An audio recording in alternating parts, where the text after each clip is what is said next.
I'm Carl Azus with CNN Student News. It's good to see you this Wednesday. Today's commercial-free coverage starts in the southern Asian country of Nepal, where there's been another earthquake. Tuesday's tremor was magnitude 7.3. Not as powerful as the 7.8 magnitude quake that struck on April 25th, but still deadly and very destructive. It killed at least 50 people in Nepal, 17 people in India, and 1 person in Tibet.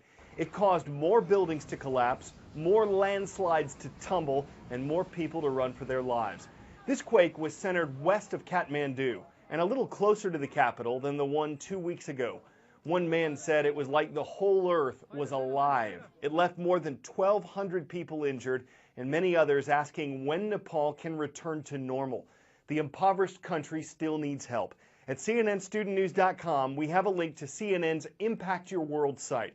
It can connect you to several of the charity and aid organizations that are helping earthquake victims in the region. The Shell Oil Company is one step closer to drilling for oil in a very cold part of the world, the Chukchi Sea. It's located in the Arctic Circle between Alaska and Russia.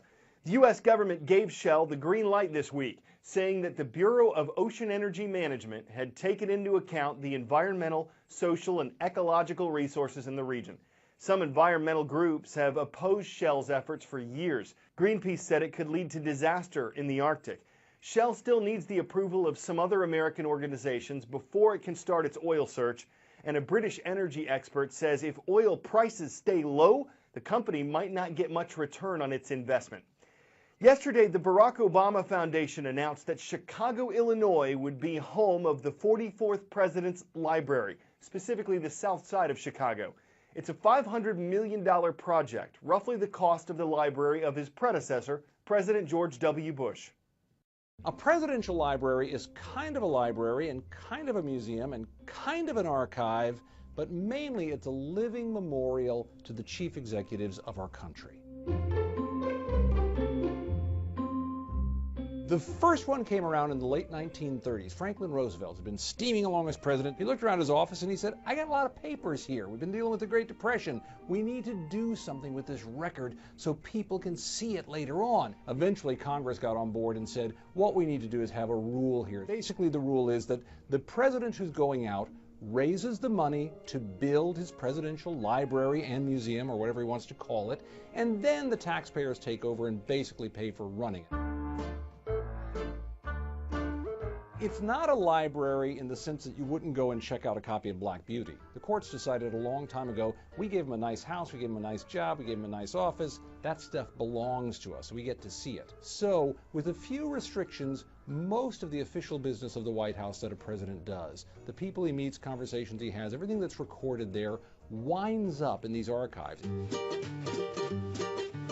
Presidential libraries do allow you to have a really up-close personal look at these presidents in some ways, a way that you can't really see through the news. For example, I walked through Jimmy Carter's library once with Jimmy Carter, and he stopped and talked about his Nobel Prize and how he felt when he got it. Another time, I walked with the elder President Bush through his library down in College Station, Texas, and we stopped at a replica of his office from Camp David, and he stood there and shook his head and he said, it's exactly the way it was.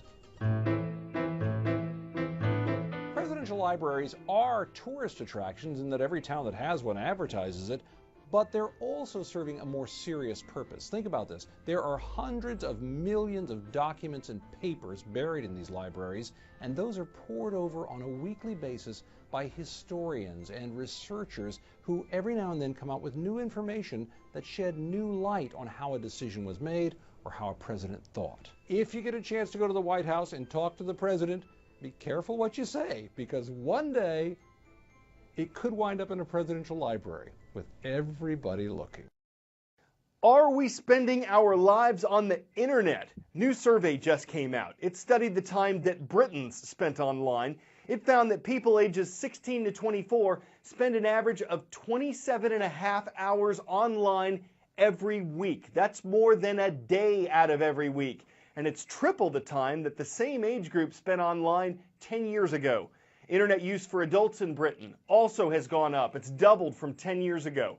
Why? British telecommunications regulator Ofcom, which took this survey, says so many more people are using smartphones and tablets They've made it easier to access the internet from wherever we are and changed our habits. Can you name the capital of Albania? It's the first stop on this Wednesday's roll call. Tirana is that capital. It's in central Albania, and we are happy to be part of your day at the World Academy of Tirana. When I say Lexington and Minutemen, you might think Massachusetts. These Minutemen are from Lexington, Nebraska at Lexington High School. And in North Las Vegas, Nevada, the Longhorns are here. Great to see Legacy High School is watching. A penalty for the New England Patriots. The National Football League's 2015 championship team was found to have broken the rules by using underinflated footballs during a playoff game. Last week, an attorney who investigated the incident said it is, quote, more probable than not that Patriots quarterback Tom Brady was, quote, at least generally aware of the inappropriate activities concerning the footballs. So this week, the National Football League announced that Brady would be suspended without pay for 4 games of the next season. The team would be fined $1 million and lose its first-round draft pick in 2016 and its fourth-round pick in 2017. NFL Executive President Troy Vincent said each player, no matter how accomplished and respected, has an obligation to comply with the rules and must be held accountable when those rules are violated and the public's confidence in the game is called into question. Brady's agent called the discipline ridiculous and said there's no evidence that the quarterback directed that the footballs be underinflated. He plans to appeal the decision.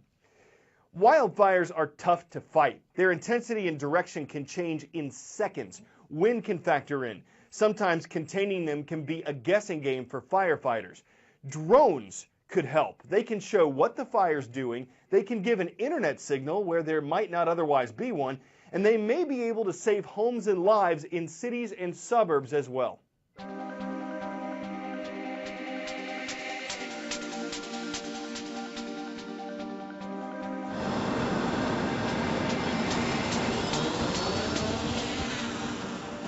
Knowing where the fire is important. It's absolutely important. So we're working with Skyfire Consultants, and they brought out some drones, and we're going to test it in this real-life fire.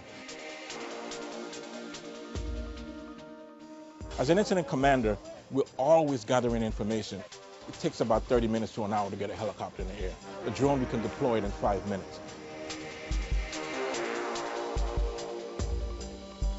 They have a thermal imager, and that thermal camera is going to allow us to actually see where the fire is. And for an incident commander, that's a valuable piece of information to have. What we're doing here today is what's called a live burn. A private citizen have donated a vacant structure for us where we can get our recruits in some real live fire training. We have designated 3 areas that we're going to burn, and we'll have the crews go in and attack the fires from different angles. We have to make sure that the crews go in the right position, and that extra bit of knowledge goes a long way as far as safety is concerned.